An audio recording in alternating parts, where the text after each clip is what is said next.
Hello guys, আসসালামু আলাইকুম। আশা করছি সবাই অনেক ভালো আছেন। প্রিয় দর্শক, যারা ভোটের ছবি তুলেছেন, ভোটার স্লিপ নাম্বার দিয়ে অনলাইনে চেক করলে লেখা আসে যে অপ্রত্যাশিত সমস্যার জন্য দুঃখিত, একটু পরে আবার চেষ্টা করুন। এরকম আমাকে অনেকেই কমেন্টস করেছেন, ভাইয়া আমরা অনলাইনে চেক করে লেখা আসে যে অপ্রত্যাশিত সমস্যার জন্য দুঃখিত, একটু পরে আবার চেষ্টা করুন। প্রিয় দর্শক, আপনার সাথে যারা ভোটার আইডি কার্ডের ছবি তুলেছে, অনেকেরই ভোটার আইডি কার্ডের SMS চলে আসছে 105 থেকে, আবার অনেকেরই SMS আসছে সেখানে ফাঁকা ফুল স্টপ লেখা আসছে, কোনো লেখা নেই। প্রিয় দর্শক, এরকম অনেকে আমাকে কমেন্টস করেছেন।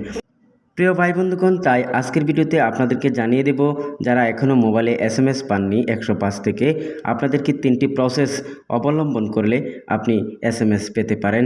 সেই বিষয়ে 3টি প্রসেস আপনাদেরকে কি দেখাবো, এবং আপনারা যারা নতুন ভোটার হয়েছেন এখনও SMS পাননি, আশা করি এই 3টি প্রসেস বা নিয়ম ফলো করলে আপনি SMS পেতে পারেন। তাই এখন আর দেরি না করে আপনাদেরকে নিয়ে যাব সরাসরি মূল ভিডিওতে। চলুন তাহলে দেখানো যাক। প্রিয় ভাই বন্ধুগণ, যারা এখনও 105 থেকে SMS পাননি, আপনাদের 1 নম্বরে যে প্রসেস বা নিয়মটি সেটা এখন আপনাদেরকে দেখাচ্ছি। প্রিয় ভাই বন্ধুগণ, আপনারা যারা ভোটার স্লিপ হাতে পেয়েছেন এখনও SMS পাননি, আপনাদের করণীয় হচ্ছে আপনারা প্রথমেই নির্বাচন কমিশনের সার্ভারে যাবেন। সার্ভারের লিঙ্ক হচ্ছে NIDService.com। এই লিঙ্কে গেলে আপনারা সরাসরি এরকম একটি ইন্টারফেস দেখতে পাবেন। এখানে আসার পর দেখবেন লেখা আছে জাতীয় পরিচয়পত্র নাম্বার, ফর্ম নাম্বার। এখানে আপনাদের প্রথমেই NIDFN ক্যাপিটাল লেটারে, তারপরে আপনার স্লিপ নাম্বার অথবা ভোটার ফর্ম নাম্বার এখানে দিয়ে, তারপরে নিচে জন্ম তারিখে জন্ম মাস জন্ম সাল দিবেন। তারপরে নিচে দেখবেন একটি ক্যাপচা কোড রয়েছে, এই ক্যাপচা কোডটি এখানে বসিয়ে দিবেন। লেখা আছে ছবিতে প্রদর্শিত কোডটি এখানে বসিয়ে দিন। তারপরে আপনি নিচে দেখবেন সাবমিট অপশন রয়েছে, এখানে ক্লিক করবেন। ক্লিক করার সাথে সাথে আপনি যদি দেখেন পরবর্তী ধাপে আপনাকে নিয়ে যাওয়া হয়, তাহলে বুঝতে হবে আপনার ভোটার আইডি কার্ড রেডি হয়ে গেছে। আর যদি পরবর্তী ধাপে না গিয়ে আপনাকে এখানে লেখা আসে যে অপ্রত্যাশিত সমস্যার জন্য দুঃখিত, একটু পরে আবার চেষ্টা করুন, তাহলে বুঝতে হবে আপনার এনআইডি কার্ড এখনও রেডি হয়নি। প্রিয় দর্শক, মোট কথা হচ্ছে যারা এখনও মোবাইলে SMS পাননি 105 থেকে, আপনারা ফর্ম নাম্বার অথবা ভোটার স্লিপ নাম্বারের আগে ক্যাপিটাল লেটারে NIDFN দিবেন, তারপরে ভোটার স্লিপ নাম্বার দিবেন, তারপরে জন্ম তারিখ জন্ম মাস জন্ম সাল দিবেন, দিয়ে নিচে সাবমিট অপশনে ক্লিক করলেই আপনি চেক করতে পারবেন যে আপনার ভোটার আইডি কার্ড রেডি হয়েছে কিনা। প্রিয় দর্শক, এটা ছিল 1 নাম্বার। প্রিয় দর্শক, 2 নম্বর যে প্রসেসটি বা নিয়মটি ফলো করলে আপনি মোবাইলে SMS পেতে পারেন বা এনআইডি কার্ড রেডি হয়েছে কিনা জানতে পারবেন, সেটা হলো আপনি যে এলাকার উপজেলা নির্বাচন অফিসের আন্ডারে ভোটার হয়েছেন, সে এলাকা উপজেলা নির্বাচন অফিসের নাম্বারে কন্ট্যাক্ট করতে পারেন। নাম্বারটি কোথায় পাবেন?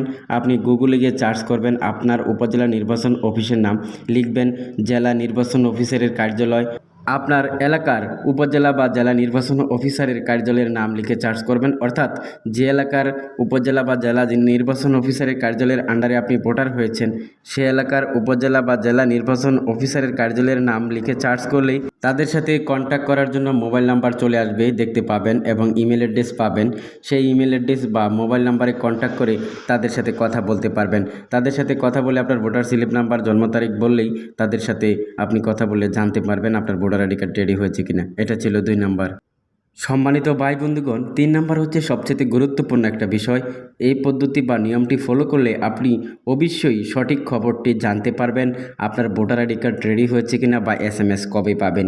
প্রিয় দর্শক, এই যে এখানে দেখতে পাচ্ছেন বাংলাদেশ নির্বাচন কমিশনের সার্ভার, এখানে এসে দেখতে পাচ্ছেন লেখা আছে হেল্পলাইন নাম্বার 105। এই নাম্বারে ফোন দিয়ে এনআইডি কার্ডের সকল তথ্য বিস্তারিতভাবে জানতে পারবেন যারা ভোটার হয়েছেন। এখানে আপনারা 105-এ কল করবেন। কল করার পর আপনাকে একটু অপেক্ষা করতে হবে 2-5 মিনিট। তারপর তারা আপনার ফোনটি রিসিভ করবে। রিসিভ করে আপনার কাছে কিছু তথ্য জানতে চাইবে, যেমন আপনার নিজের নাম, জন্ম তারিখ, পিতার নাম, মাতার নাম এবং আপনার ভোটার স্লিপ নাম্বার, এগুলো আপনার কাছে চাইতে পারে। আপনি এগুলো সঠিক তথ্য দিলে তাদের কাছ থেকে আপনি ভোটার আইডি কার্ডের সঠিক আপডেটটা পেতে পারেন। প্রিয় দর্শক, তারাই বলে দেবে যে আপনার ভোটার আইডি কার্ড রেডি হয়েছে কিনা বা SMS কবে পাবেন। সেজন্য আপনাকে 105-এ ফোন দিয়ে আপনার কথা বলতে হবে। সেই কলটি আপনি কবে দিবেন? রবিবার থেকে প্রতি বৃহস্পতিবার পর্যন্ত সকাল 8টা থেকে রাত 8টা পর্যন্ত কথা বলতে পারবেন। ঈদের পর থেকে এই সময়টি প্রযোজ্য হবে। বর্তমানে সকাল 10টা থেকে দুপুর 1টা পর্যন্ত এবং বিকাল 5টা পর্যন্ত আপনার হেল্পলাইন নাম্বার খোলা থাকবে। প্রিয় দর্শক, যারা নতুন ভোটার হয়েছেন, ভোটের ছবি তুলেছেন, এখনও SMS পাননি, 105-এ কল করুন। আপনি সঠিক খবর জানতে পারবেন অনেকেই এখনও SMS পাননি, আমাকে কমেন্টস করে জানিয়েছেন আপনারা 105-এ কল করুন। প্রিয় দর্শক, 105-এ কল করার সময় অনেকেই অনেক হয়রানি বা ভোগান্তির মধ্যে পড়তে হয়, তারা ফোন রিসিভ করে না, অনেক সময় কলে আপনার লাইনে থাকতে হয়, সেজন্য অনেকেই ফোন কেটে দেন। সম্পূর্ণ টুল ফ্রি আপনারা কথা বলতে পারবেন। ফোন না কেটে দিয়ে আপনারা অপেক্ষা করবেন, অবশ্যই একজন প্রতিনিধি আপনার ফোনটা রিসিভ করবেন। সেখানে আপনার কাছে তথ্য চাইবে, সেই তথ্যগুলো দিলে আপনি জানতে পারবেন আপনার ভোটার আইডি কার্ডের কী অবস্থা। প্রিয় দর্শক, তাহলে আজকে এখানে শেষ করছি। সবাইকে ধন্যবাদ জানিয়ে আসসালামু আলাইকুম।